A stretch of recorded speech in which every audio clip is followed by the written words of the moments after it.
Chapter 1. The dawn sky was just starting to lift from solid black to a soft shade of blue when Lori pulled her car into the station's lot. She stepped onto the pavement and peered at the disheveled, turn-of-the-century building, with its darkness and unsettling stillness. There was one window ajar on the second level, through which Lori could see a dim red light and hear a faint rhythm. She walked through the front entrance and dialed a 3-digit code listed on the cardboard-thin wall for the radio station's control room. A loud buzzer sounded shortly afterward and unlocked an inner glass door. Lori knew where the control room was from the few times she had observed the station's program director operating the mixing board. She quickly ascended a long flight of carpeted stairs leading up to the room she had seen from outside in the parking lot. She slowly opened the door. "Hey there," Nick said cheerily. He glanced up at her for only a brief second before turning his attention back to the knobs and levers of the mixing board. "Take a seat. Lori, right?" "Yes." "You can watch me for a while, okay?" "Okay." "This is a pretty easy one. It's a gardening show. No special liners or sound effects. You just let 'em talk." Lori placed her purse next to an open carton of yogurt on a shelf and then quietly sat down on a metal chair and positioned it to face him. She tried absorbing the pattern of his hand movements as they glided from one end of the board to the other, but he was going far too quickly for her. She reminded herself that this was just a college internship and that she'd get credit for doing it no matter how bad she was at it. She blankly stared at a rose tattoo on Nick's thin, muscular upper arm. Dressed in a concert t-shirt and baggy polyester pants, he had dark, spiky hair cut close to his head and a frizzy ponytail jutting out of the back. Lori's own hair was unwashed and lifted off her forehead with a brown plastic headband. Because she had been running late, she was wearing the same gray sweatshirt and matching sweatpants that she had slept in the night before. Ordinarily, she would have been self-conscious about her appearance, but Nick didn't seem to be paying much attention to her. He was focused mainly on overseeing the mixing board in front of him. "So, how long have you been here for?" Lori asked. About 7 months." He placed one hand on his hip and kept the other pressed against the gain pot, keeping a close eye on the levels of the VU meter. Soft, muffled voices were coming through the audio board and making the meter rock steadily back and forth. The room suddenly got very quiet. It was too early on a Sunday morning for there to be much of anything in the way of background noise, such as the bustling kind you would hear on a weekday afternoon, with cars and trucks whirring past on a nearby roadway. With the eerie silence penetrating the dust-filled air of the control room like a sharpened sword, Lori struggled to keep the room filled with sound, any kind of sound. "So, what—" She moved her body closer to the edge of her chair. "What were you doing before?" "Before when?" he asked. Before you started working here." "I used to follow the Grateful Dead," he said, stretching his arms out to both sides and opening his mouth wide in a yawn. I did a lot of traveling, got to see all sorts of places, meet all kinds of people, experience." He stopped. "What?" "Oh, you know." He chuckled and raised his eyebrows high into his forehead. "Experience. All sorts of experiences." The chuckling turned into laughter. Lori sat quietly and looked at him for a moment. "What, She noticed a fly had landed on her wrist. Its legs were tickling her. "What did you do for money?" She lifted her arm up and shook the fly loose. You know," he said. Lori continued looking at him. "This and that." The fly landed on a black gain pot at the edge of the mixing board. Nick shooed it away with his hand. "I got by," he said. "It was just for a few years. Decided to give it a break on my 21st birthday this past April." He looked at Lori, as though waiting for a response. She stared back at him, not knowing what he expected her to say. "Do you believe me, or are you staring at all the little gray hairs on my head and thinking to yourself, there's no way?" "No, I believe you. I can't really see the gray hairs," she said. "They're from all the drugs I did." He started to laugh. "Ah," she said. She didn't know whether to stay straight-faced or smile. Was he joking with her or telling the truth? She felt numbness in her cheeks. It was the same numbness that overcame her many times in the past when she'd find herself plagued with social ineptness.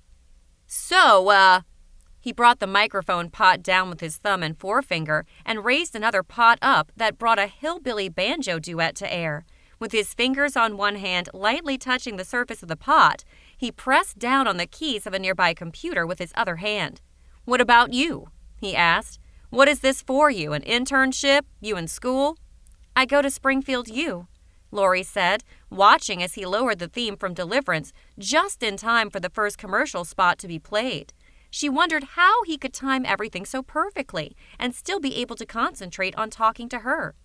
"One of my best friends," she continued, "this girl Angela, she just got her first job doing reporting on radio for a local news network. And she's kind of an inspiration to me. I'm thinking about switching majors from science to communications." "Science is the reason I'm here right now," he said, adjusting the gain pot. "Why?" "I was in the hospital for 4 months straight." He looked up at her. "Had a heart transplant." He studied her face for a response. "Oh," she said.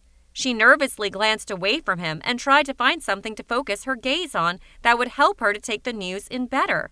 Her eyes fell on his fingers. His nails were curved around his fingertips, which looked abnormally enlarged.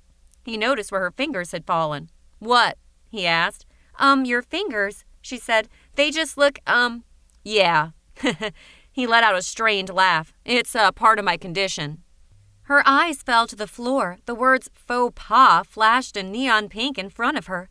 She wished she could take both her show of ignorance and display of tactlessness back, but they were splattered like projectile vomit all over him. "Still have marks on me," he said. He turned his body towards her, lifting his shirt to his chin, and traced his fingers along some pale tracks underneath his chest hair. He shook his head and let out a sigh.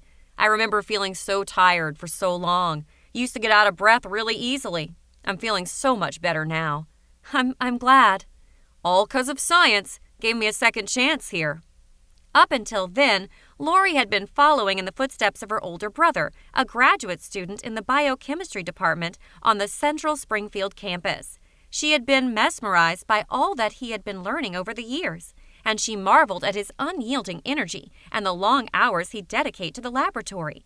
She fantasized that he was spending every minute of every hour thinking and planning and plotting strategies that could lead to cutting-edge discoveries that could redefine life as it had up to then been known. Seeing Nick, though, put her brother's hard work into a different perspective. She felt suddenly ashamed, realizing that she had never looked beyond the frivolous flash and glamour and self-fulfillment to see the true impact of that kind of work on a person's life. All of the future Bob Weir and Phil Lesh concerts Nick would still have the chance to go to, with his hair wrapped up in a handkerchief and his tie-dye shirt covered with beads, could be traced back to someone's late-night toiling in a laboratory. "You want to give it a try?" Nick asked. "Give what a try?" "This," he said, laughing. He pointed towards the mixing board.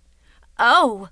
She hoisted herself onto his warmed padded chair. With his guidance, she stiffly and awkwardly moved audio pots up and down and pushed buttons on verbal command. She could see the mechanics over time becoming rote, just as so many procedures she'd learned in biology lab had become with enough practice. Yet there was so much downtime in between maneuvers, during which she was forced to listen to banter about Hedera helix selectus needing semi-shady locations and peace lilies requiring low lighting, that she was having trouble keeping focused on the clock. "What happened to the brake?" Nick asked. He had just returned from a vending machine on the floor below. Lori looked over at the clock. Her hand hovered shakily over the microphone audio pot. "What should I do?" Nick set an opened can of juice down, quickly leaned over her, and pressed down on a button. He waited a few seconds and with one hand slowly brought a bed of ragtime music up under the host's voices. With the other hand, he pushed a lever that set the nearby computer loaded with commercials in motion. "You're clear," he said to the invisible host before grabbing his juice can and guzzling it down. "I'm sorry," Lori said. "I'm not too good at this, am I?" "You're a little slow." Lori sighed softly. "I'm just teasing," Nick said, laughing. Lori woke up early the following morning. She slipped on a loose pair of pajama bottoms, sat down on her dusty hardwood floor, and began to do a series of stomach crunches. She continued until the lactic acid built up in her upper diaphragm reached unbearably painful levels. She swept her hand over the curvy surface of her bare stomach, hoping to detect a difference in its density compared with how it felt 10 minutes earlier. She stood up and walked over to her mirror, dropped her pajama bottoms to the floor, and stared in awe at the slightly flatter-looking silhouette of her torso. Could she really have lost unwanted fat in only 15 minutes? Or was it just her posture creating an illusion? Staring at the wild, untamed unibrow that sat like an awning over her eyes, she wondered what she would look like if she didn't have all the means to occasionally keep all chaos in check. If she just let herself go. She wondered whether if man had not created metal tweezers, pore-minimizing makeup, and electric shavers, evolution would naturally select only fair-skinned, lean blondes for the purpose of non-alcohol-inspired procreation. It was all a cruel joke.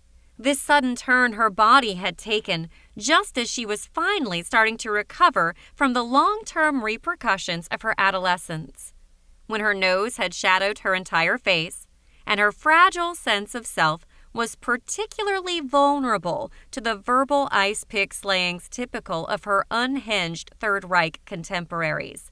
With wire-framed glasses and metallic braces added to the mix, she might as well have been strutting around naked in a cage filled with ravenous rabies-infected Rottweilers with slabs of raw meat strapped to her ankles. She had emerged from junior high and had entered high school as traumatized and shredded as an unwanted, petrified fruitcake, uneaten and regifted for decades. A fruitcake used occasionally as a mock football by young, restless children screwing around in basements on Hanukkah. It was hard for Laurie to envision herself as anything other than the fish-skinned, algae-infested, bog-spawn creature from hell her peers had convinced her she was and always would be.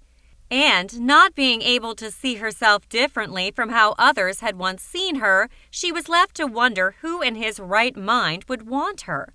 And how could she realistically be expected to want anyone in return who obviously wasn't in his right mind? She chose to believe what they led her to believe about herself, and she allowed her unmitigated attacks on the already deformed spine of her soul to contribute to her eventual emergence as somewhat of a broken spirit. Rutherford was one of the few people Laurie knew who could really relate to her. So could Angela, and it was heartwarming to her to know that they were both a part of her life and could share in the recollection of the misery of their respective pasts. But she hardly ever physically saw either one of them anymore, what with Angela's new reporting job keeping her busy at all hours of the day and night, and Rutherford's growing obsession with his laptop computer and preference to funnel any and everything that came to his mind into typewritten electronic messages. From Sirius Schmendrick 4428 at AOL.com. Subject, he's back in black.